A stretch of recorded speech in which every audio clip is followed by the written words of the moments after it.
Assalamualaikum warahmatullahi wabarakatuh. Bertemu lagi dengan saya Tessa Putri Utami dalam pembelajaran kimia.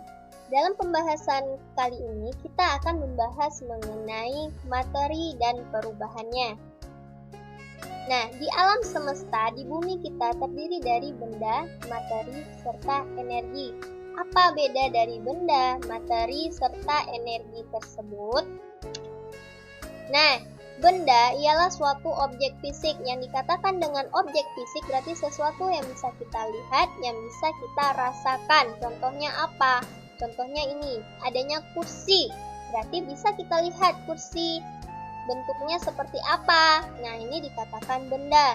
Kemudian ada mobil. Nah, bisa dikatakan sebagai benda karena bisa kita lihat, bisa kita pegang, bisa kita rasakan. Nah, ini yang dikatakan dengan benda. Kemudian materi. Materi itu apa? Bahan dari penyusun suatu benda yang tadi. Apa penyusunnya? Misalnya, contoh bendanya itu kursi. Nah, materinya apa? Berarti materinya itu bahan penyusun dari kursi ini apa? Materinya berarti misalnya kayu atau plastik. Kemudian adanya mobil. Materi dari mobil ini apa? Berarti materinya adanya plastik atau adanya baja atau adanya aluminium. Nah, ini materi dari penyusun benda mobil.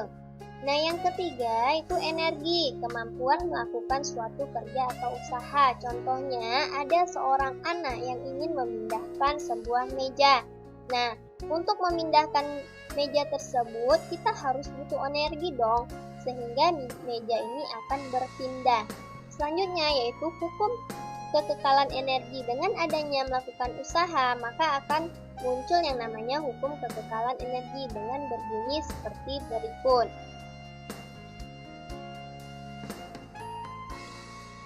Selanjutnya ialah sifat materi. Nah, tadi kita udah membahas adanya benda, materi, serta energi. Nah, materi itu tadi bahan penyusun dari suatu benda. Ternyata bahan penyusunnya mempunyai sifat fisika maupun sifat kimia juga. Sifat fisikanya apa? Yaitu keadaan sifat fisik suatu benda yang bisa kita lihat, yang bisa kita rasakan secara nyata. Contohnya warna, rasa, bau, kekentalan, kekeruhan. Contohnya manusia. Manusia itu sifat fisiknya yang mana? Dia mempunyai tubuh di badan, kemudian mempunyai hidung, mempunyai mulut, mempunyai mata. Berarti yang bisa kita lihat.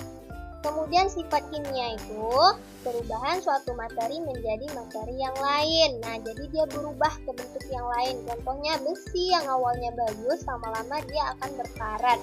Nah, perkaratan pada besi ini yang dikatakan dengan sifat kimia. Contohnya membusuk.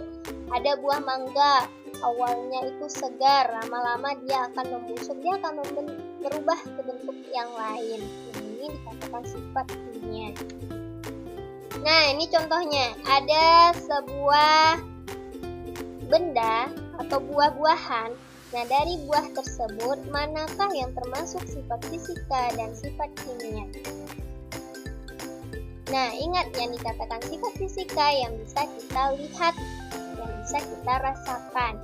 Kemudian kalau yang dikatakan sifat kimia, perubahan ke bentuk yang lain. Nah, yang dikatakan sifat fisika yang mana? Bisa jelas terlihat. Seperti ini warna buahnya sudah menguning, berarti yang dikatakan sifat fisika itu warna buahnya warna kuning, kemudian warnanya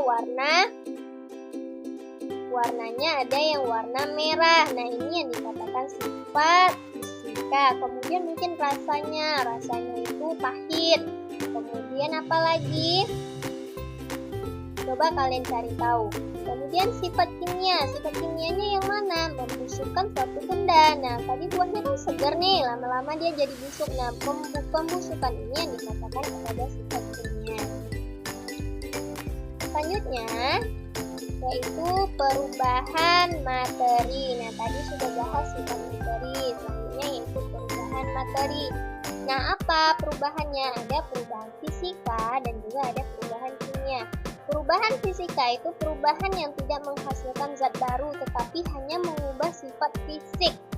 Tetapi zat itu sendiri dia tidak berubah. Contohnya, air berubah menjadi es batu, atau begitu sebaliknya. Nah, ini contohnya. Ini ada es batu. Es batu ini dapat berubah menjadi air. Dan air pun bisa kembali menjadi es batu jika dia dibekukan. Nah, ini perubahan fisika. Dia tidak akan mungkin air akan berubah menjadi minyak, tidak akan mungkin. Nah, ini yang dikatakan perubahan fisika. Kalau yang dikatakan perubahan kimia, dia akan menghasilkan materi baru, materi yang lain. Contohnya apa? Kertas yang awalnya di sini warnanya putih, ketika dibakar, dia akan berubah menjadi abu yang berwarna hitam. Nah, abu yang berwarna hitam ini tidak akan bisa kembali menjadi kertas seperti semula. Ini yang dikatakan perubahan kimia. Nah, contoh perubahan kimia dalam kehidupan sehari-hari, adanya pembakaran dan adanya korosi. Nih, contohnya pembakaran. Kayu ketika kita bakar, dia akan menjadi arang, kemudian akan menjadi abu. Nah, abu atau arang tersebut dia tidak akan bisa kembali menjadi kayu seperti semula. Nah, ini dikatakan perubahan kimia. Kemudian yang kedua yaitu korosi atau kekaratan. Nah, besi yang awalnya bagus, semulanya bagus, dia tidak akan bisa berubah ketika dia berkarat, dia tidak akan berubah menjadi besi yang bagus kembali. Nah, ini soal latihan. Silahkan kamu kerjakan soal latihan berikut.